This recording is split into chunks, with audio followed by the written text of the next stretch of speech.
pontos que o MP julgava importantes para as juradas. Agora é a vez da defesa. Passa a palavra para o doutor Danilo, advogado que já vem atuando nesse processo desde o início, aguerrido na defesa do acusado, e que o doutor tenha uma boa explanação e sucesso.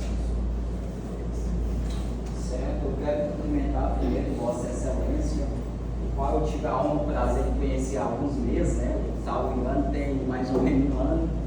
Então, assim, eu voto aqui, renovo minha gratidão por esse conhecimento, reconheço que o senhor conduziu esse processo com brilhantismo e imparcialidade. Então, isso aí é a característica essencial do juiz, a imparcialidade, ou seja, ouvir os dois lados e não apenas uma versão. Então, em nome da advocacia, recebo o nosso cumprimento, Excelência. Quero cumprimentar também a Sua Excelência, a doutora promotora Aline Martins, qual tenho a honra de conhecê-la agora, confesso que não conhecia, a senhora foi por aí, né? E, apesar de estarmos de lados opostos hoje, aqui é briga de ideias, não de pessoas, né? Então aqui nós vamos discutir ideias e não pessoas, Então é um prazer conhecer Vossa Excelência. Saindo daqui, nosso relacionamento será o mesmo. Então aqui nós estamos discutindo ideias, não de pessoas, né? Quero cumprimentar minha esposa também, que sempre me acompanha em todos os júris que eu faço. Quero cumprimentar também o réu, o qual confiou esse processo em nossas mãos há bastante tempo, já quase mais de um ano de fato. Quero saudar aí os serventuários de justiça que estão presentes, já conheço alguns, mas quero saudá-los. Quero saudar também a família do réu, que está aqui o tio, né? A mãe do réu está? Não, né?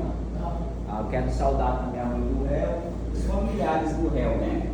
Quero saudar também a douta Polícia Militar, que se encontra presente, fazendo a segurança aqui no plenário, né? Muito obrigado por essa, digamos assim, preservação da ordem pública.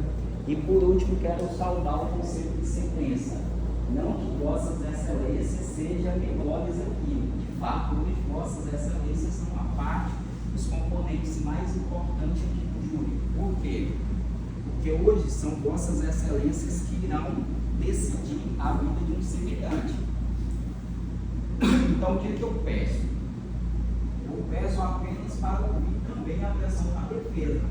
Se Vossas Excelências falar, não, a defesa não tem razão, de fato, eu concordo com a promotora, tranquilo, Vossas Excelências vão aplicar a justiça de acordo com a vossa consciência e ditames da justiça. Aqui não tem pressão para absolver ou condenar. Vossas Excelências irão votar de acordo com as provas que estão nos autos. Não, eu vou condenar porque para satisfazer os anseios da sociedade. Tá, mas Vossas Excelências irão condenar baseado em quê? Eu vou absolver porque eu creio que essa é a medida mais correta. Tá, mas qual é o fundamento dessa absolução? Então essa é a pergunta que deve ser feita.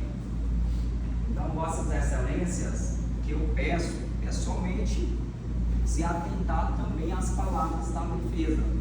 Assim como Vossas Excelências ouviu muito bem a douta promotora de justiça, a defesa também tem uma versão a ser apresentada. Então, cabe a vocês, ao final do processo, escolher qual a versão faz mais sentido. Se é a versão contada pela douta promotora de justiça ou se é a versão apresentada por nós. Qual faz mais sentido? Então, vamos lá. Digamos que eu estou de acordo com 90% do que a douta promotora falou. Estou de acordo. A única discussão aqui é em relação à testemunha que vocês mesmos presenciaram. Essa testemunha, ela tem o poder de condenar, o depoimento dela tem o poder de condenar o réu complexo, baseado só no depoimento dela. Então, isso que a defesa vai explorar aqui, né? Por quê? Primeiro, a mãe, é óbvio que a mãe vai se emocionar, né? Porque a mãe perdeu uma filha, né? Só porque a grande questão ela é testemunha? Não, ela não deveria estar aqui nesse processo, porque ela não ouviu nada. Ela mesma, que eu vou rodar o depoimento dela, que ela deu que juízo, ela contou outra versão hoje aqui para vocês. Vou mostrar para vocês vão tirar a própria conclusão. Ela falou que não sabia de nada, que ouviu dizer que alguém teria contado para ela. Então, esse depoimento dela é a mesma coisa que nada, com devido respeito, né? Assim, meus pesos pela perda da filha, mas a grande questão, como eu já falei para ela, é achar o real assassino da filha dela, não condenar qualquer pessoa apenas por ouvir dizer, eu ouvi dizer que foi ele, então vamos condenar. Não, as coisas não funcionam bem assim. Nós devemos analisar as provas que há nos autos. Nós não estamos analisando o advogado, se o advogado é bom ou ruim, não estamos analisando se nós gostamos dele ou não. Nós devemos analisar as provas dos autos. Será a prova suficiente para condenar o réu? Porque vejamos bem, Vossas Excelências podem absolver baseado no artigo 386, inciso 6 e inciso 5 e inciso 6, que fala o quê? Poderá absolver quando estiver provado que não foi o réu, ou seja, a prova tão relevante que já que o cara, não foi o réu, não há prova nenhuma que foi ele. Tá, até a defesa aqui, esse artigo, não é o que nós vamos levantar para vocês, porque realmente não há prova que não foi ele, entendeu? Então isso aqui nós não vamos levantar e dizer, não foi ele, ponto final. Não, nós queremos a absolvição baseada em quê? No inciso 6, que é insuficiência de prova. Beleza, nós não sabemos se foi ele, também não tem como afirmar o contrário.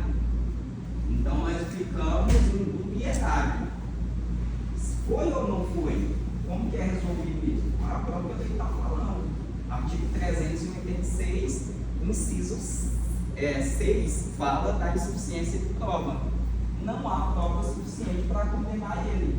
Isso que é clássico em qualquer lugar do mundo, indúbio pro réu. Na dúvida, tem que beneficiar o réu. Por quê? Por uma questão simples.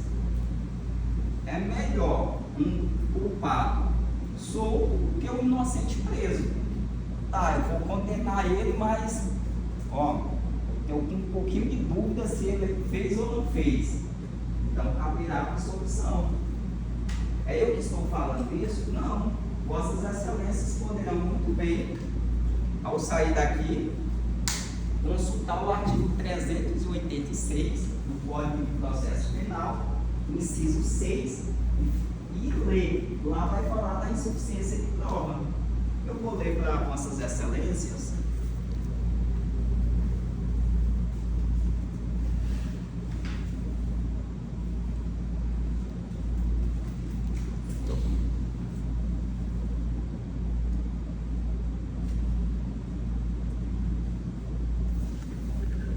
Artigo 386 do Código de Processo Penal fala o seguinte: o juiz absolverá o réu, mencionando a causa na parte dispositiva desde que reconheça.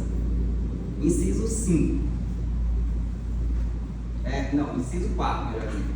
Está provado que o réu não concorreu para a infração penal. Nós temos prova que não foi ele? Não. A defesa está sendo honesta para você. Não tem prova que não foi ele. Tem prova se foi ele? Também não. Vamos continuar aqui. Inciso 5. Não existe prova de ter o réu concorrido para a infração penal. Ou seja, o inciso 5 deixa bem claro. Aí então o inciso 7 fala assim: não existe prova suficiente para a condenação. Então Vossas Excelências poderão escolher. Ou baseado no inciso 5, não existe prova de ter o réu concorrido para a infração penal, ou inciso 7, não existe prova suficiente para a condenação. Quem está falando é a própria lei, o Código do Processo Penal. Porque sempre eu gosto de citar uma passagem bíblica, que é Mateus 7, que fala assim, o versículo eu não vou lembrar exatamente, mas lá fala o seguinte: não julgueis para que não sejam julgados, pois com a medida que julgares, haverão de julgar vós. Então, o que nós estamos aqui fazendo? Então não pode julgar um semelhante? Pode. O problema aqui é o seguinte: é nós julgarmos com bom senso, com equilíbrio. Por quê? Porque, infelizmente, qualquer pessoa pode sentar ali. Porque eu tenho certeza que Vossas Excelências poderão falar assim para o advogado: olha, eu jamais vou roubar, eu jamais vou traficar, jamais vou estuprar, eu jamais vou cometer qualquer outro crime, latrocínio, mas falar que jamais vai matar, infelizmente nós não temos como falar. Por quê? Porque dependendo da situação, Deus o livre, sempre eu falo isso, se alguém mexer com meu filho, eu tenho certeza que eu tenho coragem de dar 20 tiros no cara. E eu vou sentado.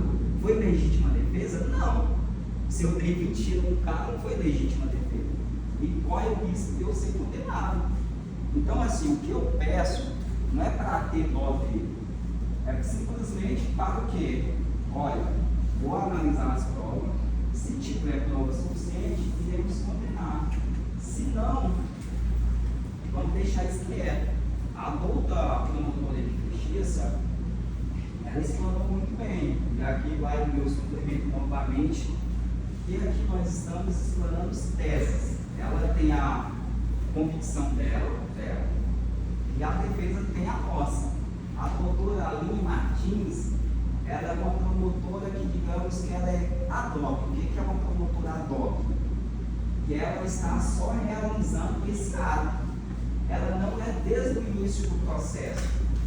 A promotora, desde o início do processo, ela é a doutora Aline Cunha. E o que é a doutora Aline Cunha? Que acompanhou todo esse processo desde o início. O que ela fala? Eu vou ler para Vossas Excelências o que ela fala, né?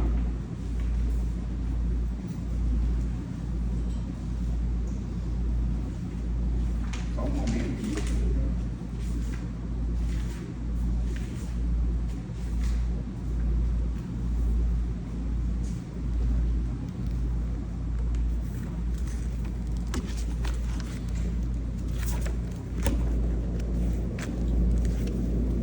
Só um momento, deixa eu olhar aqui. Esse aqui. E a promotora Aline Cunha, ela fala: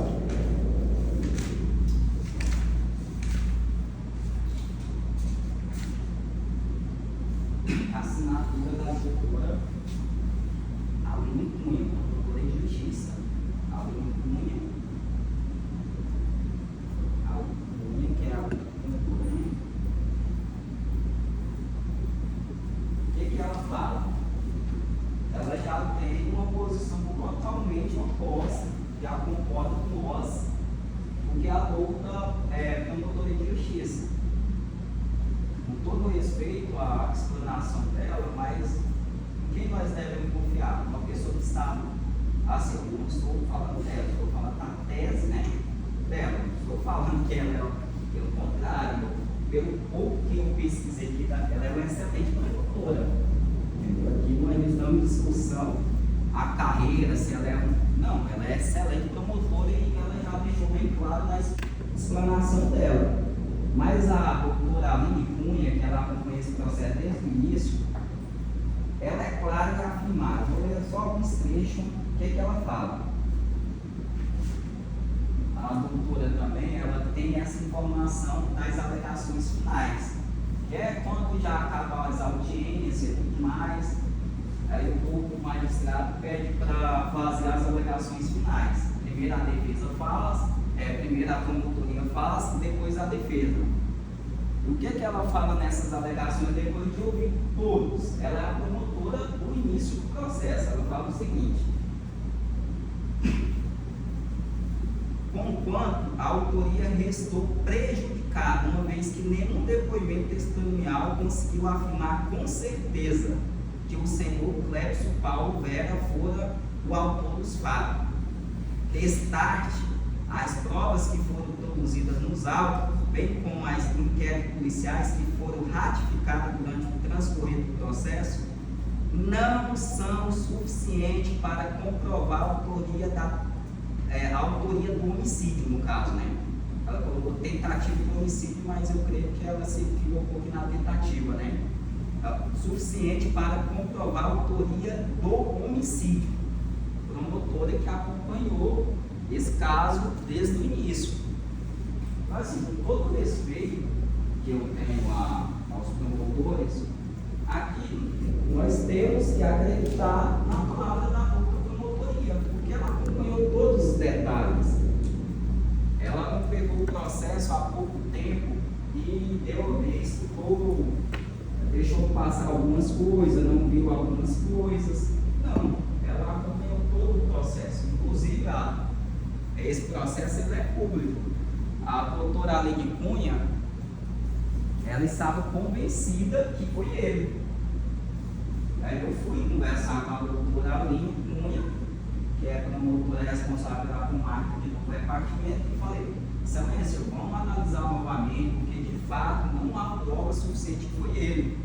Aqui nós não podemos condenar ele baseado em dúvida. Dúvida é absorção, dúvida não é condenação. Doutora, tá, aí só continuando aqui o trecho dela, no pedido, o que ela fala aqui?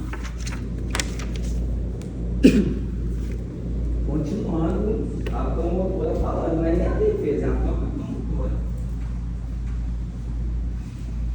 Assim sendo, diante da falta de indício suficiente a apontar o réu como autor do delito narrado na exordial acusatória, a impronúncia dele é medida imperativa. Aí no pedido, aqui é o pedido da própria promotora, não sei se vossas excelências conseguem enxergar, é um pedido dela, o pedido, né? Aqui é um tópico que ela viu chamado no pedido.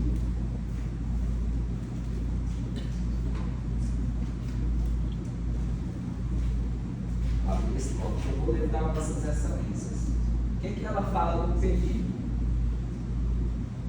Em face do exposto, o Ministério Público, com fundamento no artigo 415 e 386, inciso 7, o link para vossas excelências, pugna pela impronúncia do réu Clébio Paulo Vera em relação ao crime do artigo 121, parágrafo 2º, inciso 2 do Código Penal, bem como pela sua absolvição por falta de prova que indique a autoria do crime, julgando improcedente o pedido constante na denúncia, por ser medida de justiça.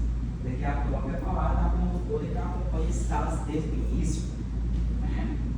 Então, aqui não é nem minhas palavras, são palavras dela. Tanto o doutor magistrado quanto a doutora promotora têm acesso a essas alegações.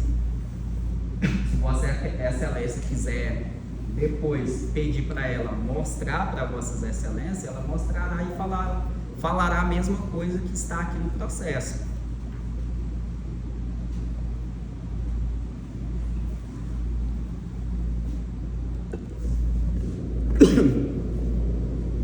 Então, assim, o que a defesa vem pedir? A absolvição, que é o meio, não tem como nós condenar esse rapaz baseado em ouvir dizer: é porque eu tenho mais ou menos certeza. Aqui é a famosa meia-verdade, né? Tem uma meia-verdade aqui, mas não tem a verdade completa. Será que foi ou não foi? Então, aqui é a famosa meia-verdade. Aqui não há a verdade completa se foi ele de fato. Então, nesses casos, a própria lei fala: olha, em dúvida o réu. Na dúvida, tem que favorecer o réu. Porque eu sei que nenhum de Vossas Excelências gostaria de sentar num banco desse, que é um banco muito, digamos assim, que mexe muito com a pessoa, e ser julgado baseado exclusivamente em um depoimento de uma mulher que sequer reconheceu é o senhor Clébio. Vossas Excelências ouviram eu perguntando para a doutora promotora se foi feito algum reconhecimento em sede policial. Ela falou que não. Em juízo eu pedi, mas o próprio doutor magistrado ele falou assim: olha, não tem como fazer esse reconhecimento fotográfico aqui, porque para o advogado, que o advogado para ele só um ano, ter feito esse pedido lá na delegacia. E mesmo se tivesse esse pedido de reconhecimento fotográfico, ele não serve para praticamente nada. Por quê? Pelo seguinte: Vossas Excelências, quando saírem daqui, podem pesquisar a 6ª turma do STJ. Eu estive num debate da ABRACRIM, que é a Associação Brasileira de Advogados Criminalistas em Brasília, e lá nós estávamos conversando justamente sobre o reconhecimento fotográfico, inclusive com ministros do STJ, né? O ministro Rogério Cruz, o ministro Sebastião Reis. E o que eles falaram? O ministro do STJ, eles falaram que o reconhecimento fotográfico são os casos de maiores erros judiciais. Por quê? Porque o reconhecimento fotográfico é a prova mais fraca que existe. Porque nós não conseguimos guardar toda a prova que depende da nossa memória, ela é fraca. Por quê? Uma pessoa, Deus o livre, vai assaltar alguma de vossas excelências. Vai assaltar. E aí depois vossas excelências são chamadas para fazer o reconhecimento fotográfico na delegacia. Ninguém consegue, depois vocês podem, assim, vocês não vão passar por essa experiência, né, Deus, mas depois vocês podem analisar o reconhecimento fotográfico. Todas as pessoas que são submetidas, ela fala características diferentes do que viu. Por quê? É chamado efeito na arma. Se o cara mete a arma em mim para assaltar, eu não vou olhar para ele, ver se ele é branco, se ele é negro, se ele tem o cabelo grisalho, ou se ele tem o cabelo branco, ou se ele tem o cabelo preto, ou se ele tem o cabelo crespo, ou se ele tem o cabelo liso. Não tem como, porque a gente não olha para isso, a gente olha para a arma. Isso aqui não é o que fala. Vossas Excelências, quando sair, quiser anotar, pode pesquisar 70%. Aqui não é fala de advogado, Vossas Excelências poderão constar 70% dos erros judiciais são baseados em reconhecimento fotográfico. E eu tenho até uma história eu advoguei também em Goiânia há 3 anos. Eu tenho até uma história de lá, de um juiz, que o reconhecimento fotográfico ele não é feito de qualquer forma. Ele tem que cumprir o artigo 226. Só para vocês entenderem. Aqui nem reconhecimento fotográfico foi. Mesmo se tivesse, é preciso cumprir o artigo 226. O que fala o artigo 226?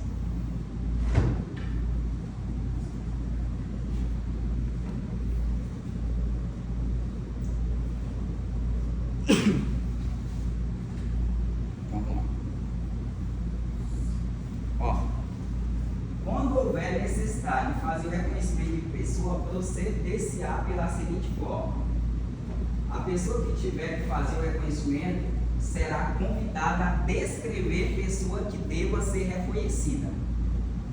Ou seja, convidada a descrever. Eu chego para a pessoa, descreve a característica deles aqui, do assaltante ou do bandido, né? Inciso 2. A pessoa cujo reconhecimento se pretende será colocada, se possível, ao lado de outras que, com ela, tiverem qualquer semelhança. Ou seja, tem que colocar várias pessoas semelhantes. Terceiro, se houver razão para recear que a pessoa chamada para o reconhecimento por efeito da intimidação ou outra influência, não diga a verdade em face da pessoa que deve ser reconhecida, a autoridade providenciará que esta não veja aquela. Então vamos lá, o que o artigo quis dizer? Eu não posso chegar lá eu sou chamado para fazer o reconhecimento. Eu não posso chegar lá na delegacia e falar. O delegado chega lá e fala: você reconhece essa pessoa? Não. A própria lei fala que tem que seguir um procedimento. colocar várias fotografias ou várias pessoas semelhantes, uma ao lado da outra. Eu não posso chegar, foi esse aqui? Fala aí. Não, porque isso aí leva a chamada falsas memórias. Isso aqui é a psicologia pacífica, isso. Qualquer livro de psicologia fala das falsas memórias. Nós temos a tendência de falsa memória, por isso aí advém os erros judiciais. 70% é devido ao reconhecimento fotográfico. Já contando a história lá do juiz de Goiânia, ele disse que foi para você ter um reconhecimento fotográfico. Aí o que aconteceu? Ele disse que tinha 3 pessoas. Aí ele falou, não, vamos ter que ter mais alguém com fisionomias semelhantes para colocar um ao lado do outro, ver quem praticou esse crime. Aí ele não achou ninguém. Aí ele falou assim, não, vou chamar o assessor, como se fosse o Chapo, vou chamar o assessor aqui para colocar aqui do lado. Aí chega lá a vítima para reconhecer quem foi o autor do crime. Chuta para quem a vítima indicou. O assessor do juiz diz, não, foi esse aqui que me roubou. Aí o juiz falou assim, não, mas não tem como, ele é meu assessor. Entendeu? Então é só para demonstrar a falha do reconhecimento fotográfico. Esse reconhecimento fotográfico, a 6ª turma do STJ, depois Vossas Excelências poderão pesquisar. Eu reforço isso porque reconhecimento fotográfico é a prova mais precária que existe. É a pior prova de todas. Agora, se nós tivéssemos uma testemunha ocular, aí seria diferente. O que a Marcilene fala? Que é a suposta testemunha ocular? Ela não fala que foi ele. Nem o nome dele ela sabe. Ela diz que foi ele, mas ela não fala o nome dele em momento nenhum. Eu vou passar o vídeo aqui para Vossas Excelências. Eu pergunto claramente. A senhora está vendo o acusado? Ela fala sim. A senhora consegue reconhecer com 100% de certeza que foi ele? Ela fala não. Então a única prova fala não. Então como nós iremos mandar uma pessoa que tem família, mãe de quase 82 anos, que está ali, para a cadeia por uma suposta prova contraditória, que não tem certeza, que se foi ele, ela fala claramente, eu vou passar para vocês, se foi ele está muito mudado. Se foi ele está muito mudado. Não tem como essa pessoa, uma devida vênia. Não tem como nós procedermos dessa forma. Esse crime, ele aconteceu em 2011. Esse crime vai ficar impune? Talvez sim, talvez não. Por quê? Porque o crime não prescreveu. O que é uma prescrição? Quando o Estado perde o direito de punir aquela pessoa. Vossas Excelências absolvendo ele, o que aquela promotora pode fazer? Olha, vou fazer novos requerimentos para achar Marcilene ser ouvida aqui, na presença de vocês, para falar, olha, realmente foi ele. Mas o Estado não conseguiu achar sequer a Marcilene para ser ouvida aqui hoje. Por quê? Ah, não, mas a defesa que tem que... Não, não é a defesa. No dia a dia, isso que é básico. Quem alega alguma coisa tem que provar. Aí eu aleguei que o fulano de tal roubou. Ah, então prova. O Estado não provou nada aqui. Ah, foi ele que matou. Tá, mas cadê a prova? Porque não é eu que tenho que provar que ele não matou. É o Estado que tem que provar. Imagina uma loucura dessa. A gente que é fraco em relação ao Estado ter que provar que nós não matamos. Isso seria um ridículo. Porque o Estado ele tem uma força gigantesca. O Estado, na figura de um promotor, na figura de um juiz, na figura de um delegado, na figura de um policial, tem um poder gigantesco. Ele pode muito bem tomar seu caso, o Estado pode tomar seu caso, você só vai discutir em relação ao valor. Eu mesmo tenho um processo aqui que os familiares estão há mais de 22 anos sem receber sua indenização. O município tomou as casas do pessoal e ainda até hoje não indenizou. O Estado pode prender.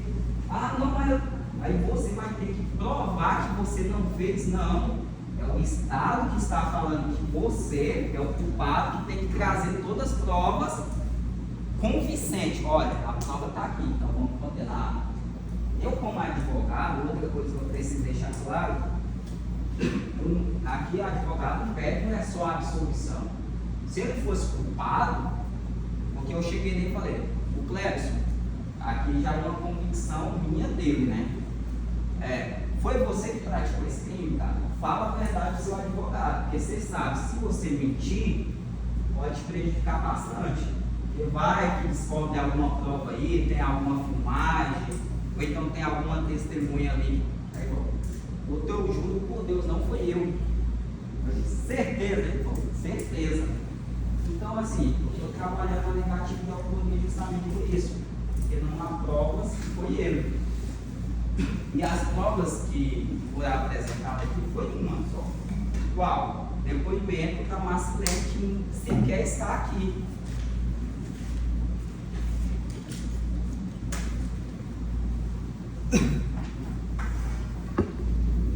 Aí, voltando, Vossas Excelências, um advogado ele não pede, não é só a absolvição. Eu mesmo fiz um júri na comarca de novo repartimento que eu pedi a condenação do cara. Um caso que Vossas Excelências depois poderem consultar, um caso chamado Caso Maria Alice. Os caras foram acusados de dormir embriagado numa cama, né? E matou uma filha deles de 1 mês de vida, e também houve a acusação que ele supostamente teria estuprado essa criança. Desde o início eu achei a história muito mal contada na delegacia, muita pressão, ou fala aí, porque na delegacia é assim, né? A maior parte, infelizmente, é assim, ou fala aí que eu vou te ajudar, fala aí que você não pode sair daqui até agora. Aí beleza, voltando no caso. Aí eu disse, olha, vocês foram responsáveis, depois vocês podem consultar, caso Maria Alice. Vocês foram irresponsáveis por dormir embriagado assim, na mesma cama com uma criança de 1 mês de vida. Eu não vou pedir a absolvição de vocês, eu vou pedir a condenação, mas eu quero uma condenação no homicídio, não no estupro que eles não praticaram. Mas mesmo assim, na época era a doutora Juliana Reis, que é uma doutora de justiça, ela não acreditou na nossa versão. Aí teve um laudo de uma doutora chamada Liliane Narello, qual é clínica geral, ela não é perita na área. Ela fez o quê? Ela fez um laudo acusando o nosso cliente que ele de fato teria cometido estupro.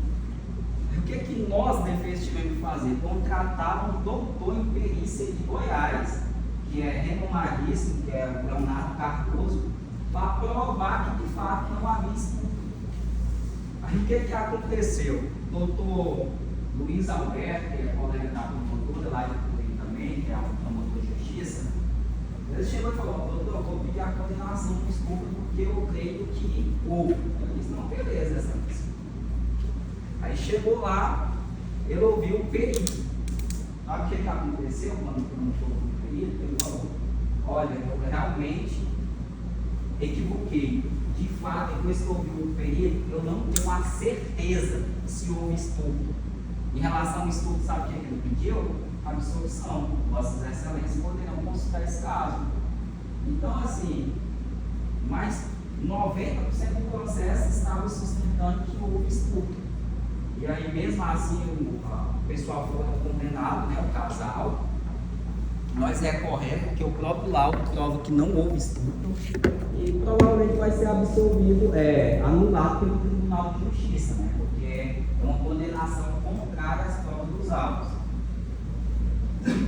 Então, é isso que eu quero demonstrar. Nós não estamos falando para você, olha, absolve ele porque ele é um santo.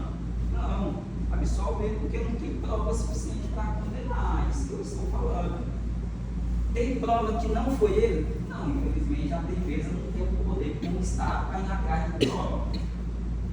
O Estado ele é muito poderoso. O Estado, só para vocês terem uma noção, se eu, como advogado, faço um requerimento de um laudo no hospital lá de Tucuruí, ou de Belém, ou de grande, dificilmente o diretor do hospital vai conceder o laudo. Ah, não, doutor, vai lá, pede para o juiz autorizar a concessão do laudo. Mas se o Ministério Público pede, está aqui, doutor, está aqui o laudo. Por quê? Porque o Ministério Público representa o Estado. É justamente por essa força gigante em relação a ele, porque quem que ele tem? Só um advogado. É justamente em relação a esse poder enorme, grande que o Estado tem, que o artigo 156 do CPP fala o seguinte. O que fala o artigo 156 do CPP?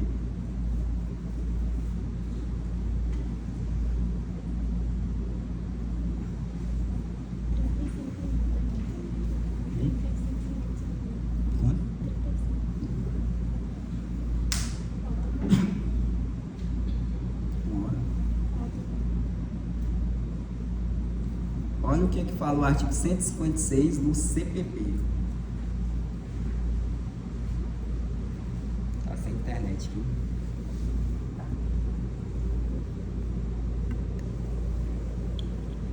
Já não sei como você colocar o artigo 156 comigo, beleza?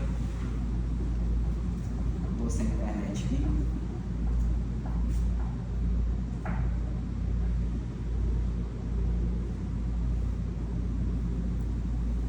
Então, assim, é uma desproporcionalidade muito grande.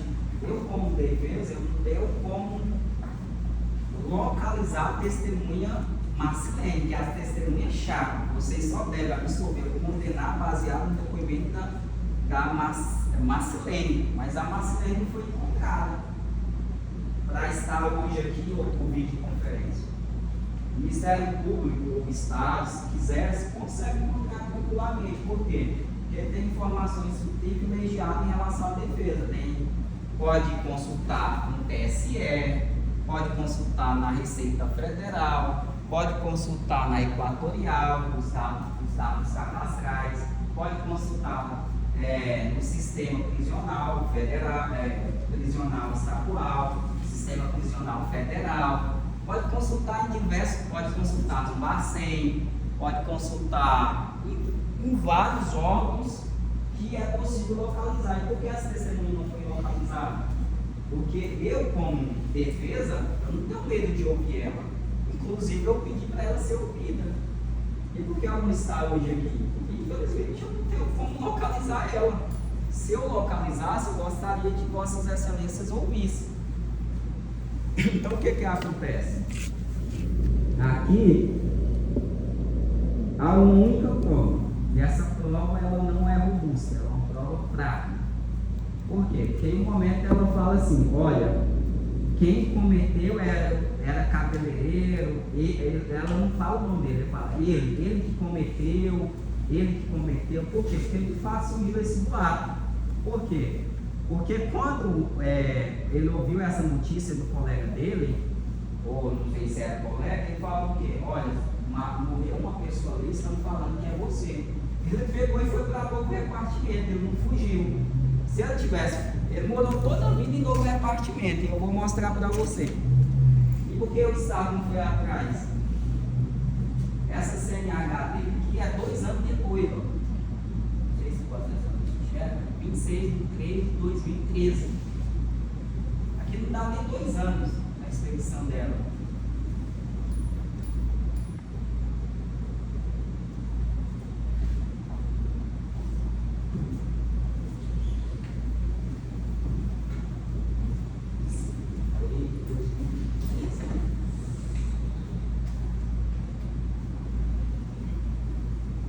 Então, assim, isso é típico de foragido, porque foi preso só em 2022. Ah, não, eu estou foragido, eu vou fazer uma CNH aqui para mim. Ele nem sabia que respondia o processo, entendeu? Se ele soubesse, eu mesmo, se eu soubesse que responderia o processo, se tivesse um mandado de prisão preventiva, que ele nem sabia, porque nunca foi intimado, ele ia mesmo fazer uma CNH em 2013, um novo repartimento. O novo repartimento é 80 km daqui. Não, eu vou ficar foragido, mas vou ficar foragido a 80 km daqui. Isso não tem sentido. Tem sim, né? Então, assim, é 105 km daqui, então não tem sentido o cara ficar foragido em outra coisa. No momento nenhum ele recebeu intimação. O que é uma intimação? Ele recebeu uma citação por edital. O que é a citação por edital? Intimação é isso aqui, ó. Olha, o oficial, tem algum oficial? O senhor é oficial, né? O oficial é esse rapaz aqui. Ele chega e fala: olha, essa aqui é uma intimação, uma citação que o senhor comparecer lá no fórum, que o senhor está respondendo o processo criminal e já tem uma prisão preventiva contra o senhor. No momento como ele recebeu isso aqui, não. E o juiz aqui está com acesso aos áudios, ele pode muito bem falar se eu estou mentindo. No momento como ele recebeu, sabe o que fizeram com ele? Fez o seguinte: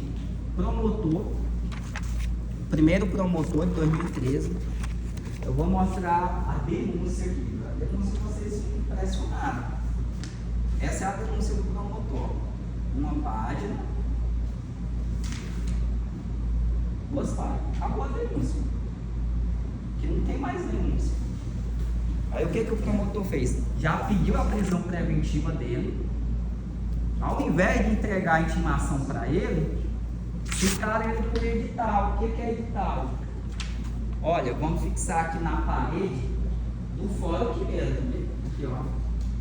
Senhor Clebson está com mandado de prisão preventiva e deverá comparecer ao fórum. Ele só saberia desse processo se ele estivesse vindo aqui no fórum e lesse lá na parede que ele está sendo intimado para comparecer ao processo. Então, pelo amor de Deus, o Estado veio muito bem como localizar ele onde ele estiver. O cara com a CNH, o Estado localizar o cara com a CNH, pode desistir da vida. Porque aqui ele está com a CNH de 2013. Ele tem. O senhor tem cartão de crédito de 2019 da Magazine Luiza. Ele tem carteira de trabalho. Ele tinha salão de beleza, inclusive ele foi preso trabalhando. Como que o Estado não localiza o cara? Só não localiza assim. De fato, quem estiver a fim de localizar. No momento não, ele se furtou de responder qualquer processo. Inclusive, se ele soubesse, melhor para ele seria se defender antes, porque depois de tantos tempos, o cara já tem família, constitui, já tem empresa, já trabalha. Como que a pessoa ainda lá inteiro, o cara já tem mais idade, já tem quase 40 anos, ou é 40, né?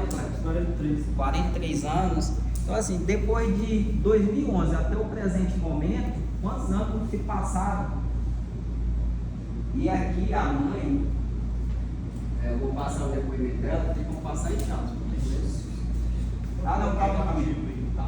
Olha o artigo, o que fala o artigo 156? A prova da alegação incumbirá a quem a fizer, sendo porém facultada por meio de ofício. Ou seja, o que eu falei? É a regra do dia a dia. Quem alega alguma coisa tem que provar. O MP alega que foi ele que matou, então prova. Se o MP provar, eu falo: olha, vamos concordar com o MP porque tem prova aqui suficiente que foi ele mesmo. Mas o MP fez isso? Não, o MP não cumpriu o artigo 156 do Código de Processo Penal. Como nós vamos condenar baseado em uma dúvida? Eu tenho certeza que Vossas Excelências, Deus o livre, de se condenar um rapaz desse aqui, eu tenho certeza que ao dormir, nenhum de Vossas Excelências dormirá bem. Vossas Excelências irão dormir com a dúvida: será que foi ele mesmo? Mesmo que seja 10% de dúvida, eu tenho certeza. Porque nesse processo a única certeza que nós temos é a incerteza. Aqui não há certeza que foi ele. E eu li para Vossas Excelências, artigo 386, inciso 7. Por insuficiência de prova é a absolvição. Se nós conseguíssemos provar que não foi ele, também caberia a absolvição. Então, o que a defesa pede? A absolvição por insuficiência. Faça aqui. Da mãe. A mãe aqui, assim, eu respeito muito a mãe, mas assim, nós queremos de fato que o verdadeiro culpado seja preso. Inclusive, eu mesmo falei que a doutora promotora ela pode redigir um termo e pedir. Não, vamos pedir novas diligências para averiguar se foi de fato ele ou se foi outra pessoa. Quem falou? A própria promotora falou isso. Eu vou ler aqui para vocês. A própria promotora, nas alegações finais, ela falou isso. O que ela fala?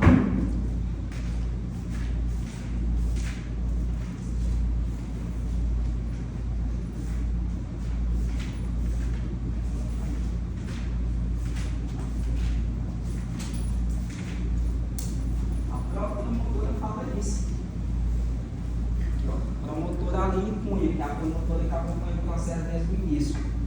Ela fala o seguinte, não sei se vocês conseguem ver, podendo dar qualquer, vamos ler completo para dizer que nós estamos lendo por metade.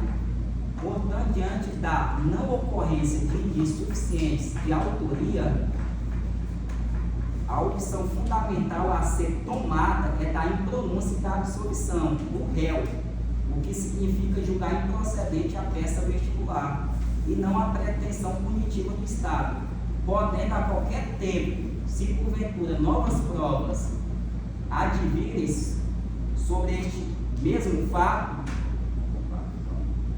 podendo a qualquer tempo, se porventura novas provas advierem sobre este mesmo fato, outro processo ser instaurado. Então assim, a própria promotora fala isso. Se surgir mais provas, o processo pode ser instaurado. A própria promotora falando. Então, assim, aqui não vai ter uma impunidade, porque o Estado que tem que provar. A mãe já, em relação à mãe ela foi contraditória. Num depoimento dela, eu faço assim, a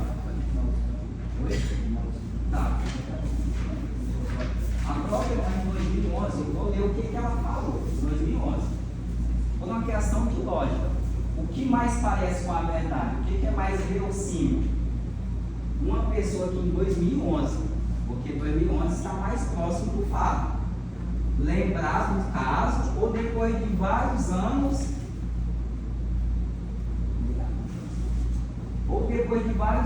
ficar contando os detalhes que não existem.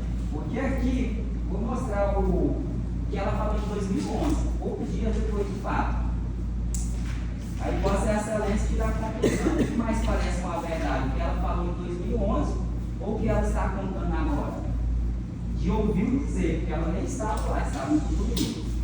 Olha o que ela falou. Aqui é o depoimento dela em 2011, na delegacia. Olha o tamanho. Olha o tamanho do depoimento dela em 2011. Aí o que ela fala? Está aqui um trecho interessante. Na capa, que o último contato que teve com sua filha foi há 2 meses atrás por telefone, onde esta lhe disse que estava na casa de uma amiga em Arataú e que ficaria mais alguns dias para ganhar um dinheiro e só então voltar. Que para sua surpresa, na tarde de hoje, tomou conhecimento através de sua neta Mariette. O que ela falou aqui hoje? Ela falou que foi através de sua filha. Então, uma pessoa tinha entrado em contato. Então, assim, eu entendo a dor da mãe, mas nós não podemos também colocar o cara que nós temos certeza se foi ele, entendeu? O MP pode muito bem requerer uma diligência lá, olha, vamos atrás de prova, porque eu sou Estado, eu posso. Agora, porque eu não consigo ir atrás dessas provas, porque eu tenho os meios necessários. E ela continua, e nada mais disso lhe foi perguntado, isso em 2011. Vou mostrar aqui a data. 2011. Ela falou isso em 2011. 2011. Aí aqui ela chega falando que várias informações que ela não falou em 2011. Por que ela não falou, então, alguns dias depois do crime, e resolveu falar com detalhes, depois de vários anos? Porque se eu conto alguma situação para vocês, o que acontece? Daqui 8 anos, eu contei assim, olha, eu estou indo para novo repartimento em um veículo X, vamos colocar, num veículo Hilux, estou dirigindo a 200 km por hora, estou invadindo a contramão. Daqui 9 anos, vocês só lembram do quê? Que eu estou indo para o repartimento. Isso que eu tenho certeza, não tem como lembrar com riqueza de detalhes depois de tantos anos. Aí nós vamos exigir que a Marcilene, que foi a testemunha que presenciou, depois de mais de 2011, 10, minha matemática está ruim, mas vamos colocar 2010 para 2020, 10 anos. Mais 3, 13, 14 anos. Depois de 14 anos, a mãe vai recordar com detalhes do que aconteceu, sendo que em 2011 ela falou que nada praticamente. E aqui ela dá outra versão aqui. Aquela foi ouvida, ela dá outra versão. Ouçam vossas excelências.